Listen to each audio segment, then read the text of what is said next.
and welcome back to Kingdom Reviews. I'm your host, Future Keybearer, and today we continue with the next 3 floors of Castle Oblivion. On the next floor, our heroes ponder why Riku was acting so weird. Sure was strange.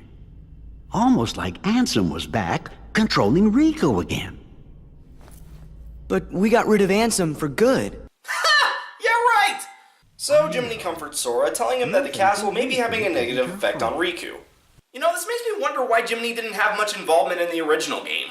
Sora's still a little depressed though, but Donald and Goofy remind him about the promise they made when they first met to always smile. It's that kind of little character moments that I just love. So next we go to Atlantica. The first thing you may notice is that Sora, Donald, and Goofy are still in their normal forms. For some reason. Yeah, I know why. It's because their Atlantica forms wouldn't fit the game format. Although it does make me ponder what it would have been like to explore Atlantica in the first game like this. And things get really odd when they meet Ariel. Is the human-obsessed Ariel really not noticing that there is a human standing right in front of her, breathing the water like it's air? Here, the story is that Ariel is giving the trident to Ursula in order to save Flounder. And I like this better than the first game. Ariel doesn't fully trust Ursula here, and even if she did, she's giving the trident to her for unselfish reasons.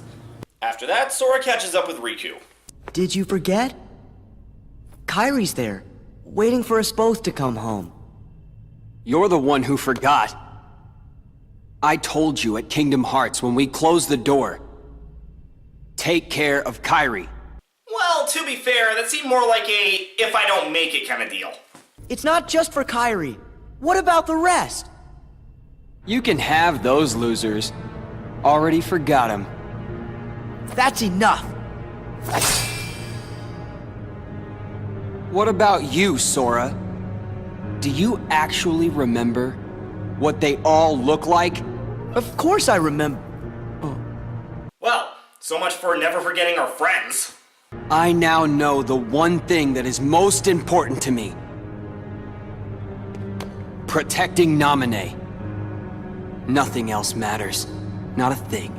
I guess Riku doesn't live by pals before gals. After Sora thinks about him and Riku sword fighting as children, for some reason, he decides he's gonna jog Riku's memory by smacking him around a bit, alright?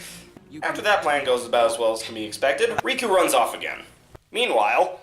You have my sympathies from the heart. But don't waste your time. We nobodies can never hope to be somebodies.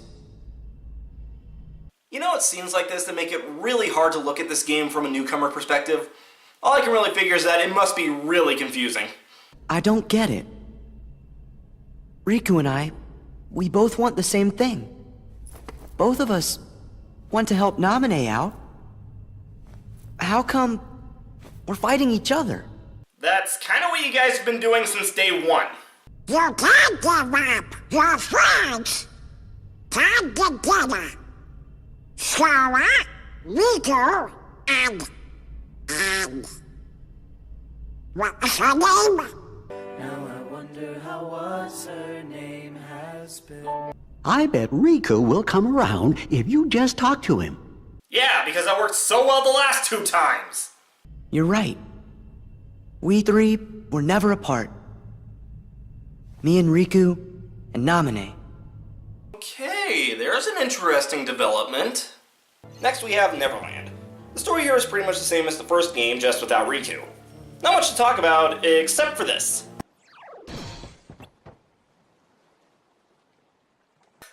Alright, if you had asked me to capture the essence of the entire Kingdom Hearts series in one screenshot, this would be it. At the exit, Riku's not here to fight this time.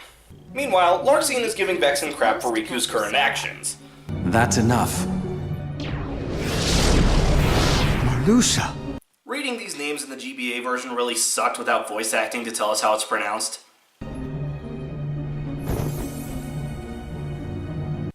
Wow, talk about flowery. Vexen. The simple fact is that your project was a failure. Failure? While Riku hasn't exactly been very successful dealing with Sora, I think Vexen's accomplished something pretty incredible here. You'd best not disappoint us again. Disappoint you? You go too far! In this organization, you're number 11. I'm number 4 and I will not have you! Oh, come off it. Your numbers are just based on when you joined the organization. They're not an indicator of rank. I've been entrusted this castle in Namine by our leader. Defying me will be seen as treason against the organization. Traitors are eliminated. I believe that's what the rules say. Remember this. It is going to be very important later. And so Marluxia issues Vexen a challenge to face Sora. Wow, the top floor. We've got it up pretty high. It's a good thing that the word up was in that sentence, otherwise it would have been very easy to make a drug abuse joke. And that must mean we've lost 10 whole floors worth of our memories. Sora, it's still not too late. Don't you think we should turn back? I think it is too late given the stakes you have in this now. Next is Hollow Bastion. Here, Maleficent is holding Belle captive so that she can steal her heart to power her magic. Why a heart of light would power dark magic, I don't know. It's magic, you don't have to explain it. After that, Vexen appears before Sora and lets him know that he is responsible for reuniting him with Riku. You're the one who's been controlling him! What have you done with him? I see no need to give you information about where Riku is. After all,